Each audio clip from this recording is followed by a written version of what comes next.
Miss Venus. Rock.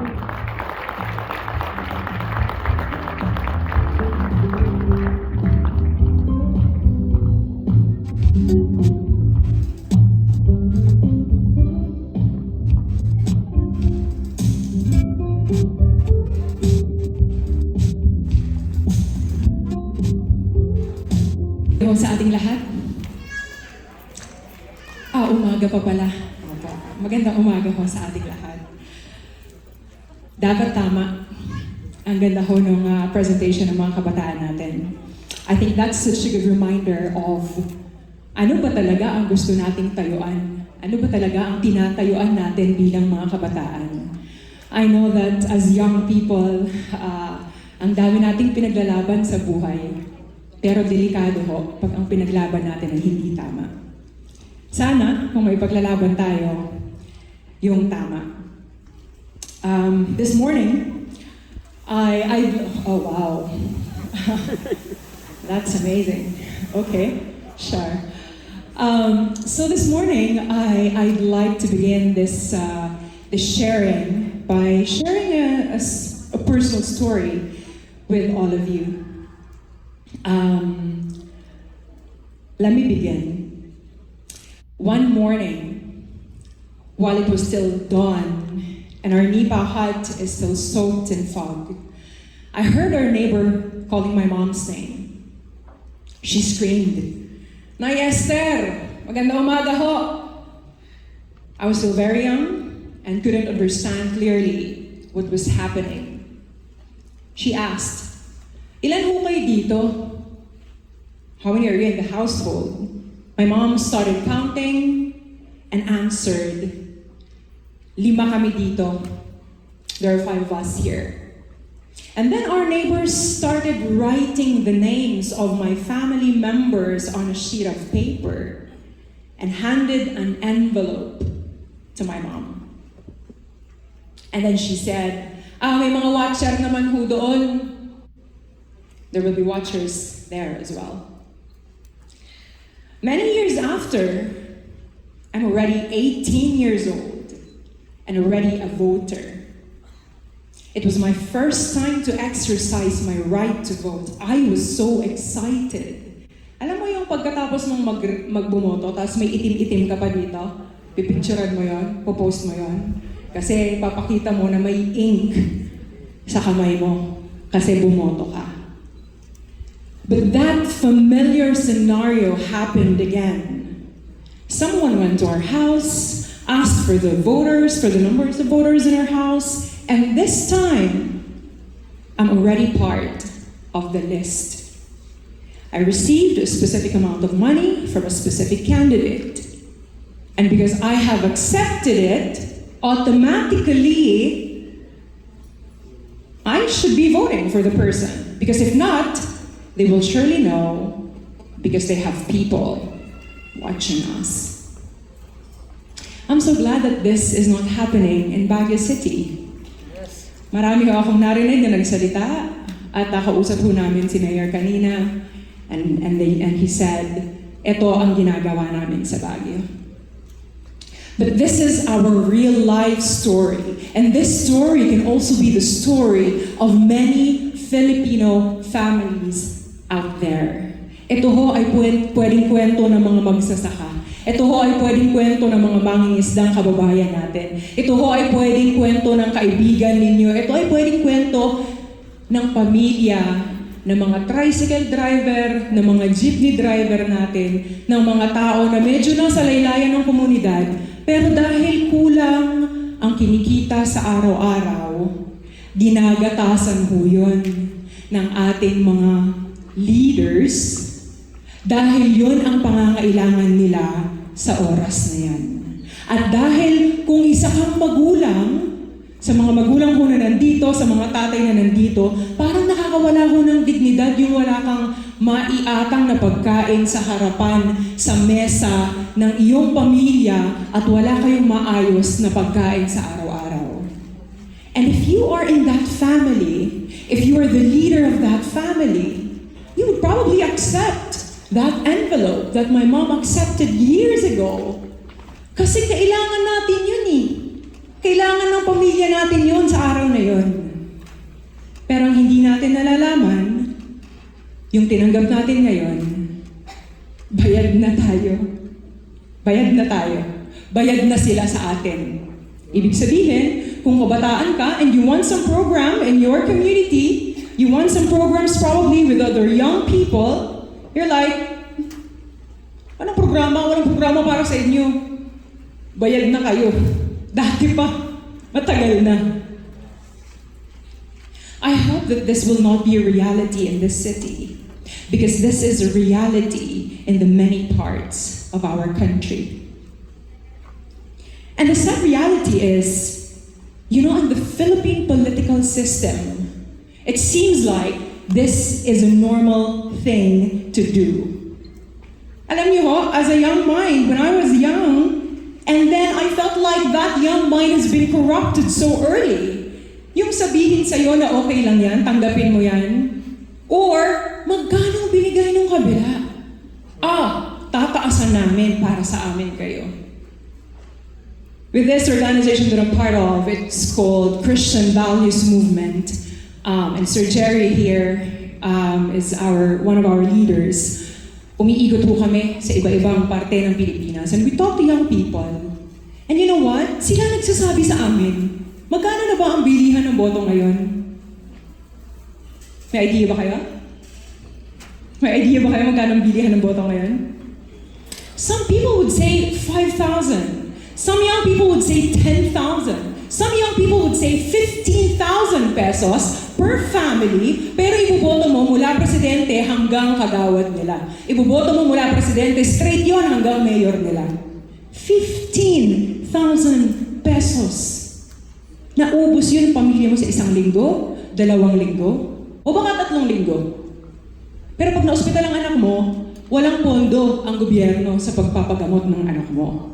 O pag nagkaroon ka na hindi ka makapag-aral, walang pondo ang gobyerno pagpaaral sa'yo. Saan ka lulugar? Wala, bayad kami. Magkano ka? 15,000. That's the sad reality in our country today. And you know when the mayor actually mentioned a while ago that ang dami nating utang. Ang dami nating utang. At sino ang magbabayad ng mga utang na to? Those who are 35 years old and below. Guys, nalungkot ako. Gusto ko umiyak. Kasama ako dun. Kasama ako dun. Kasama kayo dun. Kasama tayo dun. Kahit sa mga magulang nang nandito, sana kung nalungkot din kayo.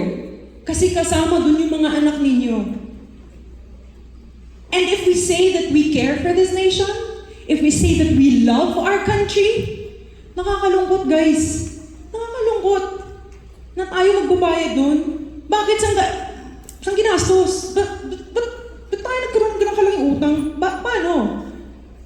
And then, the years after them, our years, tayo ang magbabayad ng mga bagay na tinatawag nilang financial leakage. Well, I'd love to share that story to you. If you've heard that story, actually, that has been mentioned by the mayor a while ago, that's the same story that I'd like to share. It's called the water bucket story. And if you look at this bucket, anong nakikita natin around it? There are holes. There are holes.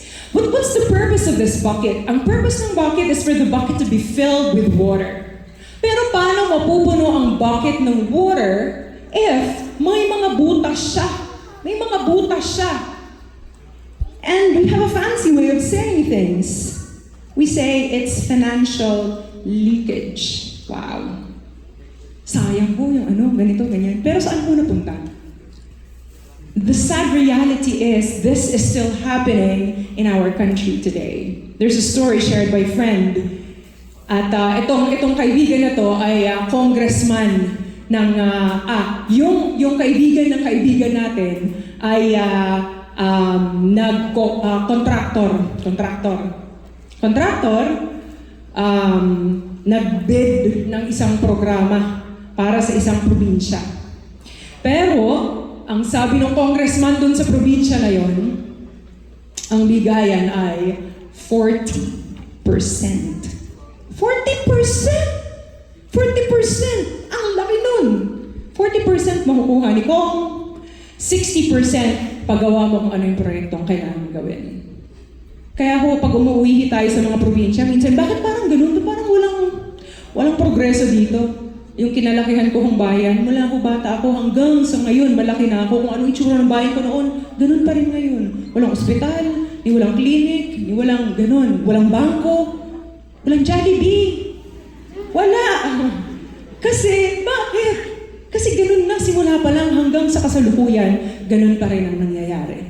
Imagine, 40% of the total budget that's supposed to be for the Filipino people, for the infrastructure project, kanino na pupunta? Kay ma'am, kay sir. And then 60% gamitin mo para sa proyekto mo. That is the sad reality that's happening in our country today. And we call that financial leakage. Interesting. So, anong pwede natin gawin? These things, yes, there are programs, there are projects, but these are temporary solution to the main problem. Ang problema ho natin, hindi ho problema ng sistemang politikal. Ang problema ho natin ay problema ng puso ng bawat mamamayang Pilipino. Kasi kung lagi natin isisisi na political system ang problema, tingnan kaya natin ang puso ng bawat isa. I love how Sir Jerry started this conversation that he said, before we look at the qualities of a good leader, maybe we should assess ourselves.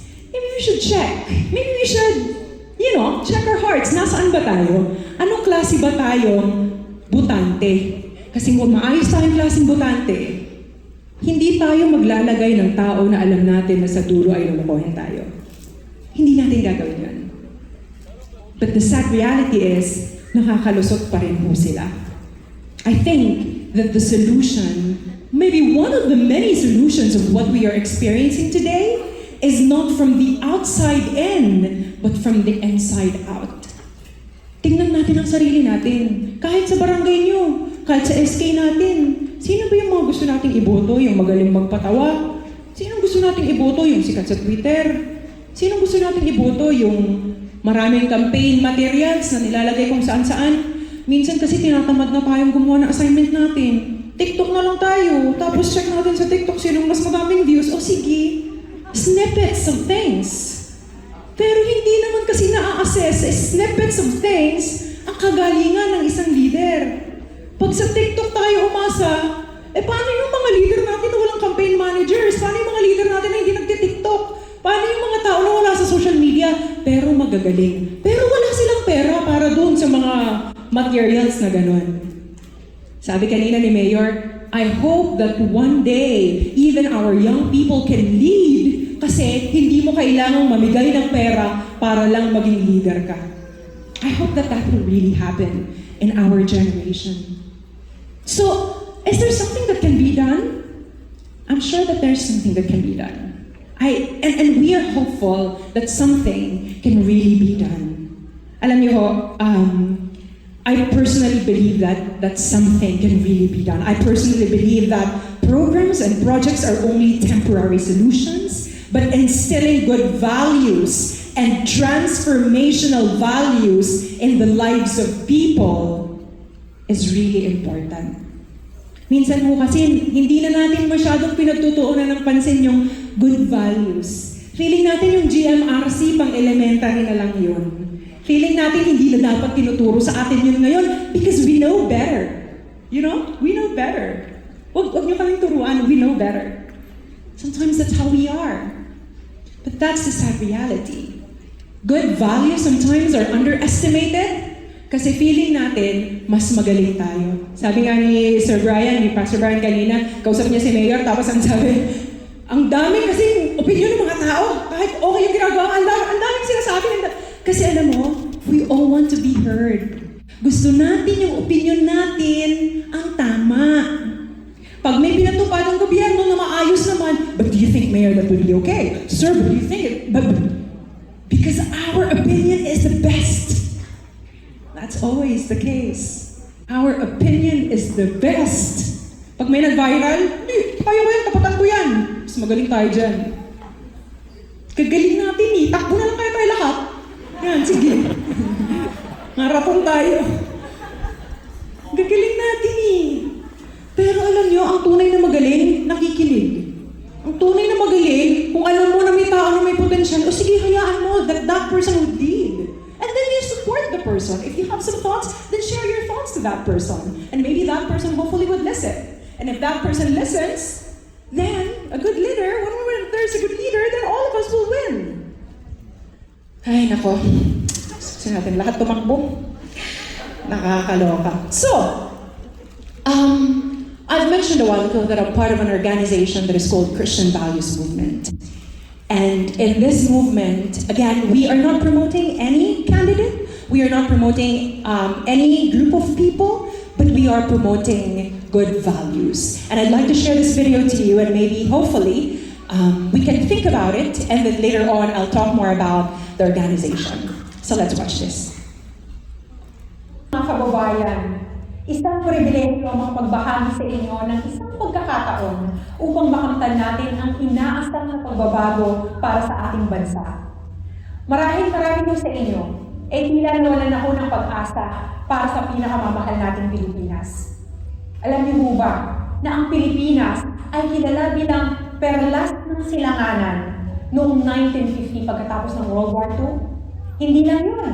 Tayo ay pumapangalawa sa Japan. And according to World Bank, tayo pa ang pinakamataas sa ekonomiya sa rehiyon. Pero ang sakit ko na malaman na sa kalaunan, tayo nabansagang sick man of Asia. Ano nga bang nangyari sa ating bansa? Kung ating suguriin ang mga issue na kinakaharap natin ngayon, alam ko lahat kayo sasang-ayon na graft and corruption at dishonesty ang isa sa pinakamatinding problema ng ating bansa. Ang mas nakakalungkot kong katotohanan dito, yung mga namumuno, tila walang pananagutan sa kanilang mga maling ginagawa. Dahil dito, kinakaharap ng ating bansa ang ibang problema tulad ng kahirapan at kabi-kabilang krimen. Kapatid, nay, tay, lolo, lola, mayroong pag-asa. Kung madilim ang bayan, tayong mga nagmamahal sa bansang Pilipinas ang siyang magiging ilaw para sa isang tunay na pagbabago. Alam niyo, history na mismo ang magpapatunay na hindi imposible na magbago ang Pilipinas. Maraming bansa tulad ng England ang nag-transform dahil sa pagsunod nila sa biblical values tulad ng respect for human rights, integrity, and equal justice. Huwag na ho tayo lumayo sa Asia. Isang matinding halimbawa ay ang bansang Singapore. Maliit na bansa, ngunit matagumpay dahil sa kanilang disiplina, tuwid na pamumuno, at kampanya laban sa graft and corruption. Paano naman ang ating bansa? Sa paanong paraan nga ba magbabago ang bansang Pilipinas? Sa pamamagitan ba ng pwersa? Sa dahas? O protesta? Marami nang gumawa nito. Pero ang kalagayan natin ay hindi pa rin nagbabago. Kailangan natin ng radikal na pagbabago na nagsisimula sa ating mga puso, na maipapasa natin sa ating mga tahanan, komunidad, at sa ating mahal na bansa. Hindi mo ba nagsasakripisyo din tayo para sa kinabukasan ng ating mga kapatid, mga anak, at magiging kaapu-apuhan? Tinataya natin ang kanilang kinabukasan. Panahon na para sa tunay na pagbabago. Pagbabago na mag-aangat sa bawat Pilipino. Pagbabago na magbibigay ng daan para sa bagong Pilipinas. At maisusulong natin ito sa pamamagitan ng pagsali sa Christian Values Movement. Ang Christian Values Movement ay isang grupo na pinangungunahan ng mga Kristiyanong leader mula sa iba't ibang sektor ng lipunan. Nabuo ito sa pagnanais na itaguyod sa ating bansa ang moral na pamantayan mula sa Biblia o Biblical Values. Ang agarang layunin ng CVM ay magkaroon ng impluwensya sa halalang 2022 sa pamamagitan ng pagtuturo kung paano pumili ng tamang pinuno at maghalal ng mga lider na may takot sa Diyos. Pero simula pa lamang po ito dahil ang pangmatagalang layunin natin ng CBM ay magdala ng pagbabago para sa mga kabataan at sa mga susunod pang henerasyon. Ninanais natin ang pagtatalaga ng matuwid na mga pinuno at panagutin sila sa kanilang mga desisyon at aksyon.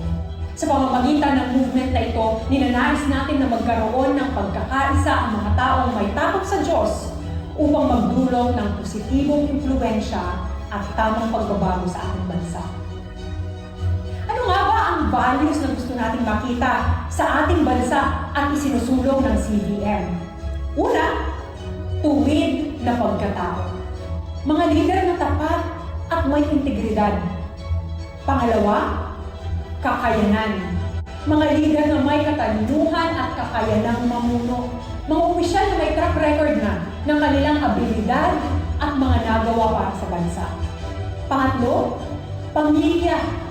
Ito rin ay magsusulong ng pagpapahalaga ng pinakapangunahing unit ng lipunan, ang pamilya, kung saan ang values ay unang nahuhubog at itinuturing na ang kasal ay sagrado at may magpapahalaga sa buhay dahil ang Diyos ang sentro nito.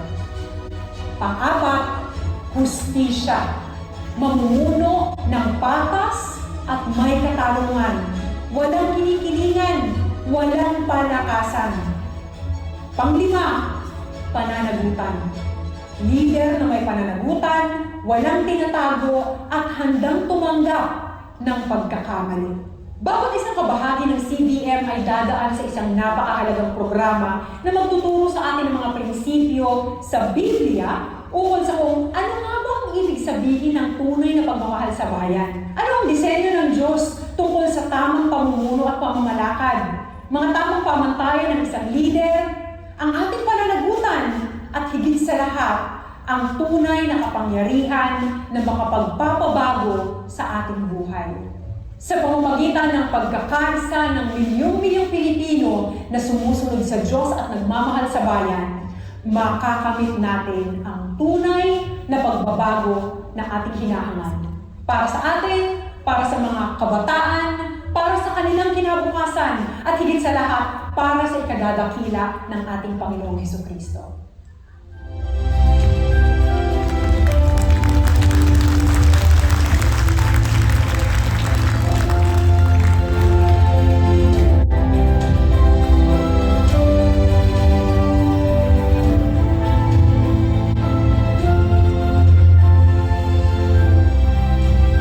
Interested in knowing more about what CBM stands for, then we invite you to check that out.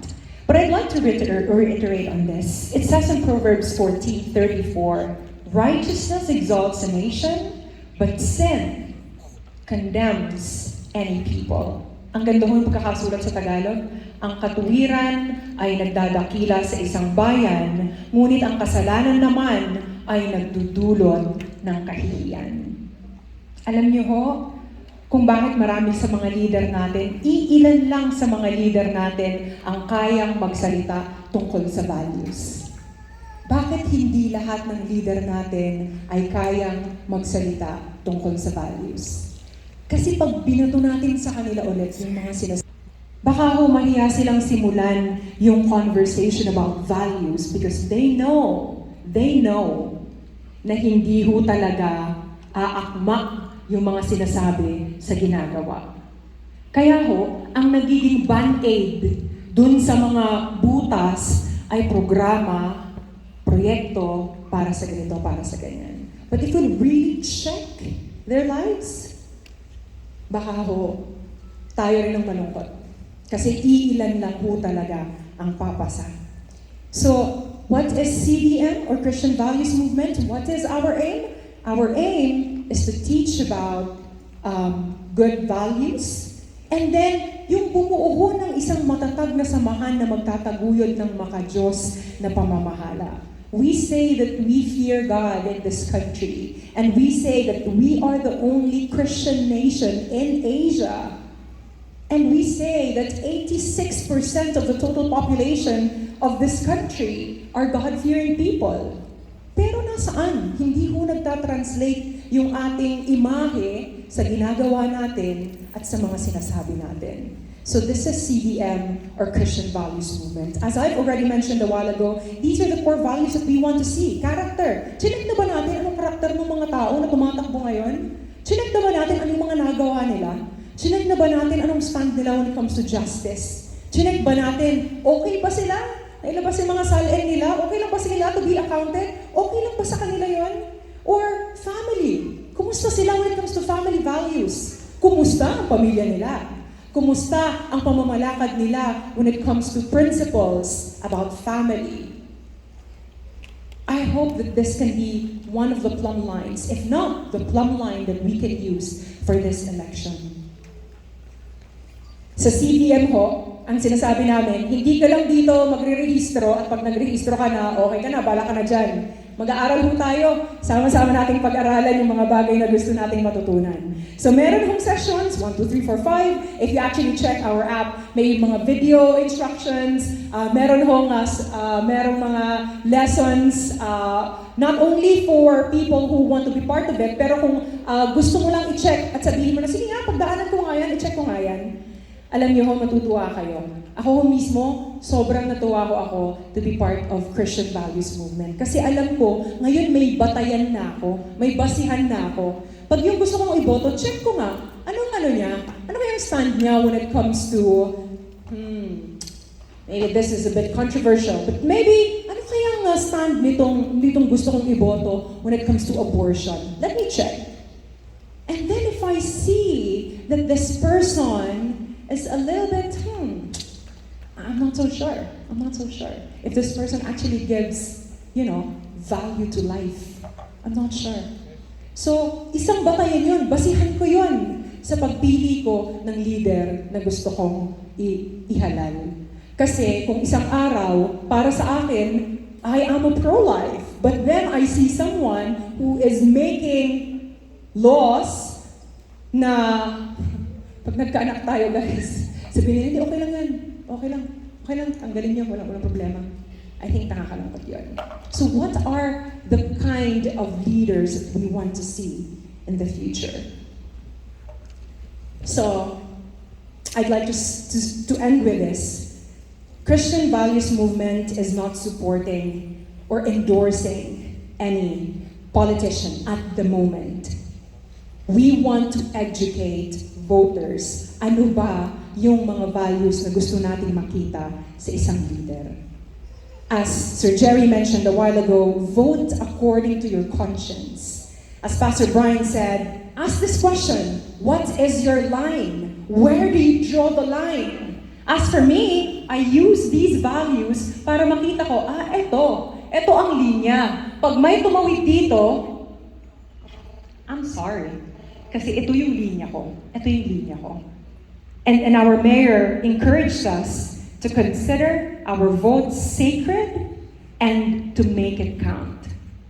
My prayer for all of us is that as we vote on May 9, wag lang nating isipin yung sarili natin. Wag lang nating isipin kung sino ang sa tingin natin sa sarili nating opinyon ay tama. Pero isipin natin, kung tayo pala ang magbabayad ng utang ng Pilipinas in the next 20 years, 35 years old and below, sino sa tingin ko yung leader na mapagkakatiwalaan ko, na hindi na kami lulubog pa sa hukay kasama ng susunod na henerasyon? Sino sa tingin ko ang leader na matutulungan kaming umangat at hindi lumubog? I hope that this will be the question that we will ask ourselves. Why is it important for me? Is it just for me? Or is it also for the next generation? Is it also for my children or for my children's children? Hindi lang ito para sa'yo. Hindi lang ito para sa akin. Para ito sa susunod na henerasyon. I hope that that is clear to all of us. And thank you for listening. And I hope that as we continue, you guys will really put into mind and to your hearts the things that we have learned today. We have a registration form. You actually can go to me or maybe Sir Jerry later on if you want to. But we encourage that you check CBM out. But if you want to be part of that, we'd love to talk to you more about it. Thank you, guys. That is Vinicius.